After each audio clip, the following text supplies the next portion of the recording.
Louisiana beer reviews, JOOSE Blackberry, or as they list on their website, Blackberry. I'm always fascinated by these beer, wine, and liquor companies, all three types, especially beer and liquor, that they'll have two different names to their product, and I'm thinking, you don't realize that you spelled it two different ways. You don't even know the name of your own product. All right, so JOOSE Blackberry, 10% alcohol. I bought this in Nicholson, Mississippi on United States Highway 11 northbound. Well, as soon as you cross into Mississippi on US Highway 11 / Interstate 59, you get off of 11, because they're routed together for a little while. Get off on 11, US 11 North, which runs from New Orleans to the Quebec border. True story, Quebec, Canada. I've driven on it. And you see these gas stations, convenience stores. Naturally, it's next to the interstate exit. And they had this. It's not sold in Louisiana. I checked the locator tool, very accurate locator tool. It says, not sold in your state. Most of America, I live in America, in most of America it's 14%, but in Mississippi it's 10. This is the J-Series, JOOSE series, which means they jacked it up to 14. That's the J-Series. Premium malt beverage with natural flavor and certified color. And they emphasize that on their website. We use natural flavor. Of course, food coloring for the coloring. And it is contract brewed, produced in La Crosse, Wisconsin by City Brewing for United Brands Company.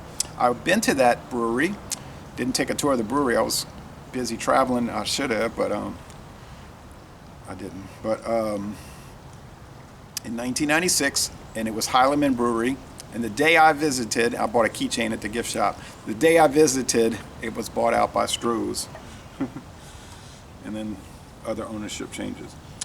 So this is the disclosure. Flavored malt liquor. Flavored malt liquor. And what? Oh, there's the sun. Hey.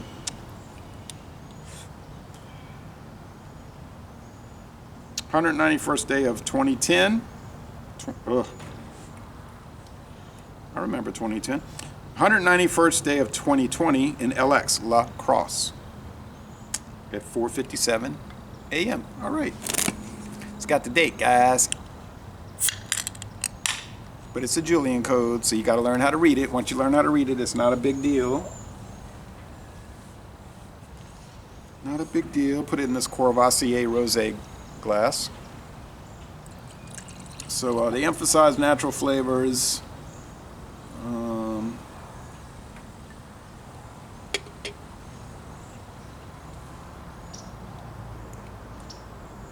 Okay, fizz right away. So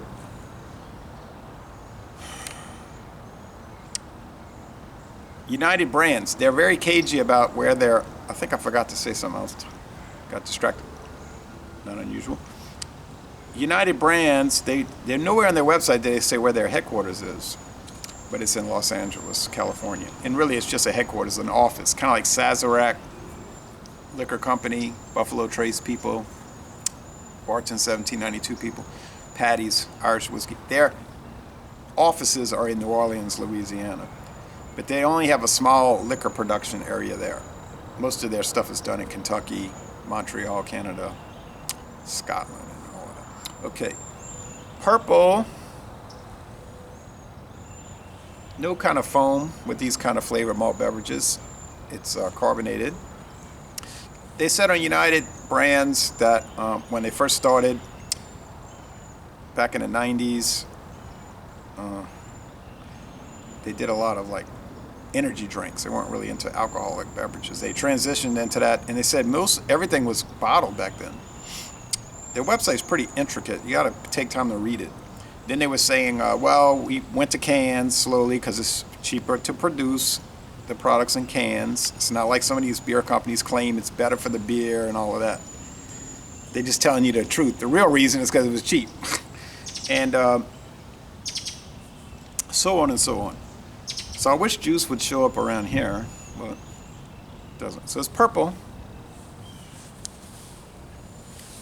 Like a blackberry, reddish purple, red violet.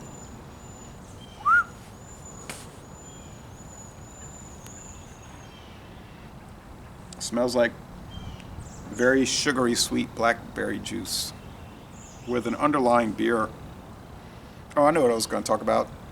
Malt liquor. Malt liquor can be an ale or a lager. It doesn't matter. Literally does not matter. It's not an official term. Anyway, malt liquor is simply an alternative word for beer. And it generally means a stronger than average beer. That's all it means. Anything else anybody tells you, I'm telling you right now, they don't know what they're talking about.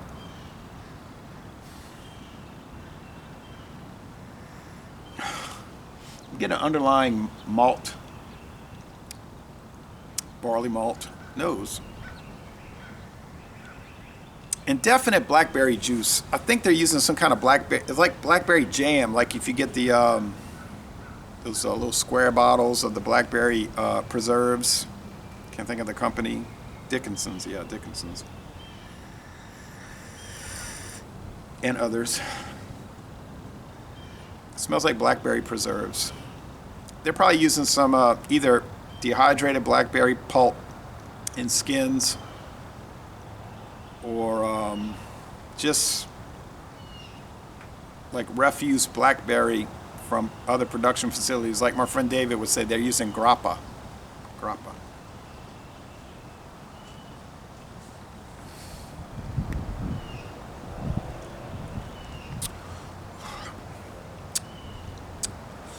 These FMBs, flavored malt beverages, these pre-mix, they are so sugary sweet. Woof. And I've heard people score them bad because they'll say, I couldn't drink that every day. And well, it's not designed for every day. It's designed for like a weekend, just drinking one, or a review like this, or something like that. It's not like Miller High Life, an everyday I call them standby beer. I wouldn't drink it every day. I don't know how people could intake. But then on the other hand, I see people walking around be drinking Coke all the time. Coca-Cola and RC Cola and Pepsi Cola, which is probably worse, especially the diet version. It's probably healthier. I'm not a scientist. It's very tart. Do they add sodium citrate to it to make it tartar? Probably. I don't think that's considered a flavoring, natural or artificial. It's just considered an ingredient.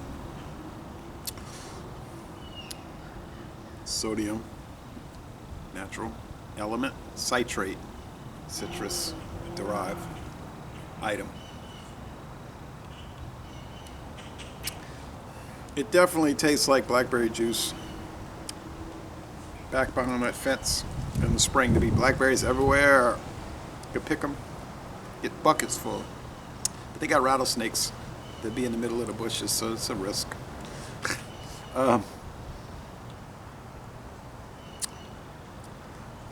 It's medium body. It's not heavy bodied, and it's a dry finish. Could be a high fructose corn syrup drying thing. It's not bitter. Actually, it's not bitter at all. The screwdriver was so bitter. High IBUs. I think the bitterness in the screwdriver version, the orange can, was probably coming from not so much hops, but the orange peel and the pith, the white stuff, those products. Now, this is highly filtered. You can see through. It's not translucent. It's just clear, basically. You just can't maybe see through because it's dark coloring. Probably using red and blue. The red food coloring and the blue getting purple. Makes sense.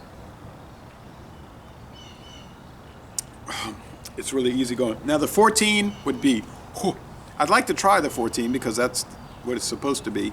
But I'm getting the Mississippi version. Oh well. I've never seen juice anywhere except along the Louisiana border in Mississippi, and that is a fact. But I'm sure it's sold all throughout Mississippi, or I would assume it is. And that's that.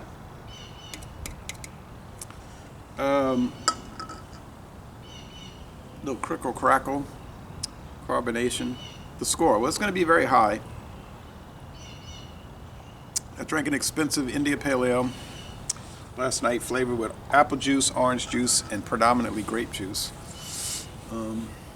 Scored in the 90s, but it was $3.99 for the can.